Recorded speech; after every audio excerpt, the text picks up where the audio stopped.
Dalam beberapa hari terakhir ini, tren kasus positif COVID-19 di negeri ini mengalami kenaikan. Angka kematian juga masih tergolong tinggi. Beberapa bulan yang lalu, Ketua Bidang Data dan Teknologi Informasi Satgas Penanganan COVID-19, Dewi Nur Aisyah, menjelaskan kasus aktif merupakan kasus warna terpapar virus corona yang masih menjalani perawatan di rumah sakit maupun isolasi mandiri. Berikut info COVID-19 per 1 Juli 2021. Tapi kenyataannya masih banyak warga sekitar yang acuh akan adanya prokes dari pemerintah tentang adanya penjagaan diri, seperti masih ada beberapa warga yang tidak menggunakan masker dan bisa masuk keluar ruangan tanpa mencuci tangan. Bisa kita lihat dari aktivitas berikut bahwa tempat perbelanjaan masih ramai kunjungan. Jalan raya juga masih terlihat padat. Pedagang kaki lima juga ada yang beberapa tidak menggunakan masker. Mirisnya, bisa kita lihat ternyata masih ada orang tua bersama anak-anaknya yang masih harus berusaha memenuhi kebutuhannya di jalanan. Coba pikirkan, apa makanan yang mereka makan itu sehat? Dan apakah imun mereka kuat? Lalu bagaimana dengan malam hari?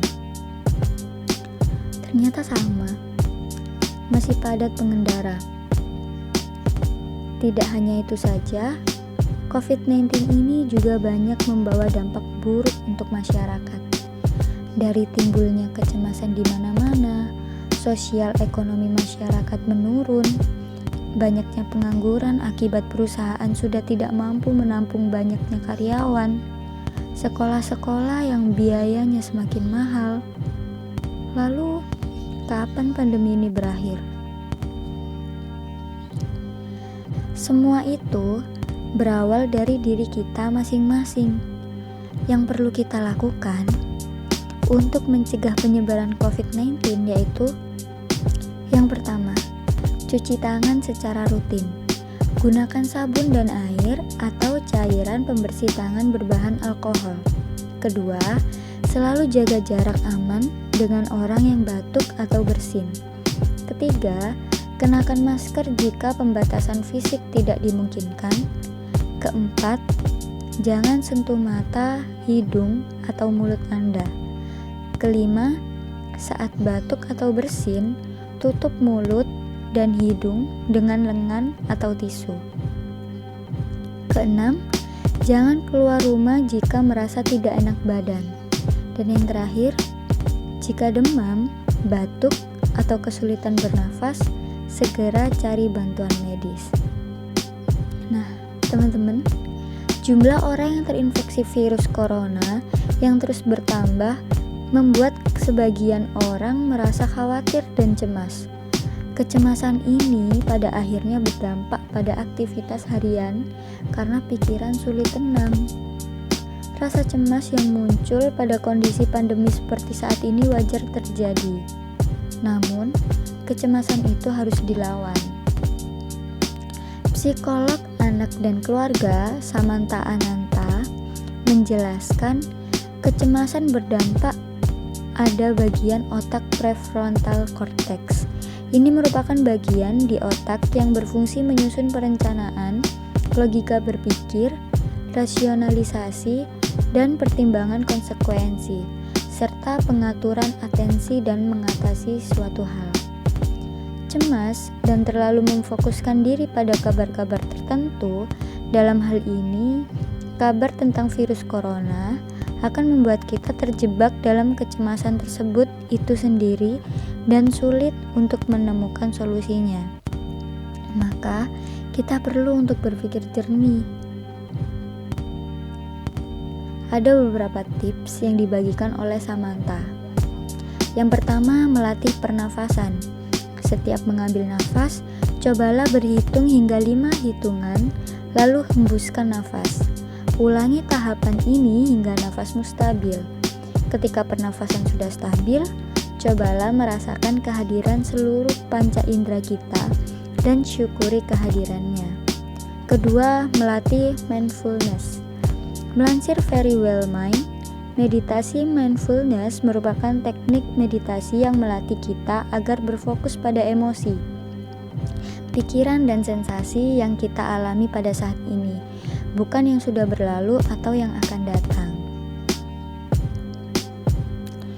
Teknik mindfulness bervariasi, namun kita bisa memulainya dengan mencari tempat yang tenang dan nyaman, mengatur nafas dan mulai memusatkan pikiran, dan coba kontrol pikiran kita dengan bernafas yang tenang.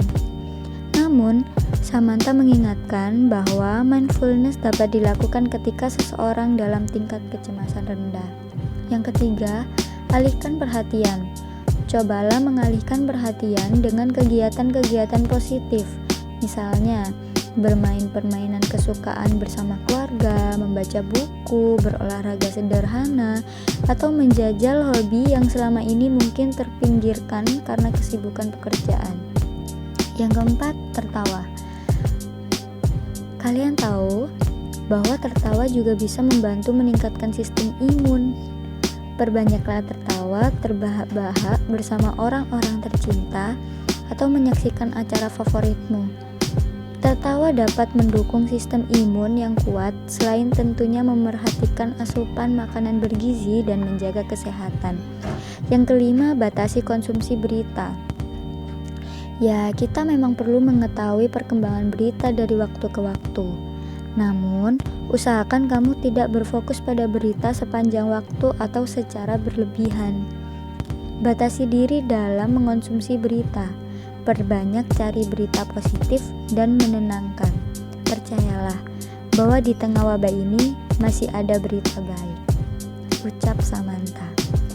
Dan yang keenam, detoksifikasi ponsel. Selain rasa cemas, kamu juga mungkin mengalami overthinking atau berpikir berlebihan. Ketika perasaan ini muncul, kamu mungkin bisa mempertimbangkan detoksifikasi ponsel. Jika tidak mungkin melepas ponsel seharian, kamu bisa menguranginya sedikit demi sedikit, termasuk mengurangi penggunaan aplikasi chat. Tidak ada salahnya kamu membatasi diri sejenak, menutup pintu komunikasi yang tak kunjung berhenti di berbagai grup yang membahas tentang COVID-19 ini. Dan yang terakhir, melatih otak. Daripada fokus pada hari yang jauh di depan dan belum tentu terjadi, lebih baik fokus pada hari ini. Kamu bisa memanfaatkan waktu untuk melatih otak. Ini bukan dilakukan sendiri maupun bersama orang lain. Dan pilihlah bidang yang kamu senangi. Tanyakan pada dirimu apa yang bisa kamu lakukan atau kerjakan hari ini agar bisa aktif secara positif. Mengatasi kecemasan dan overthinking di saat-saat seperti ini memang tidak mudah, namun harus dicoba. Manfaatkanlah waktumu untuk lebih dekat dengan keluarga dan yakinilah bahwa masa kritis ini akan segera berakhir. Nah, teman-teman, semoga Allah selalu melindungi kita di keadaan apapun. Dan jangan lupa untuk tetap stay safe dan selalu menebarkan energi positif agar kita dan orang-orang di sekitar kita bisa merasa selalu aman. Sekian dari saya. Wassalamualaikum warahmatullahi wabarakatuh.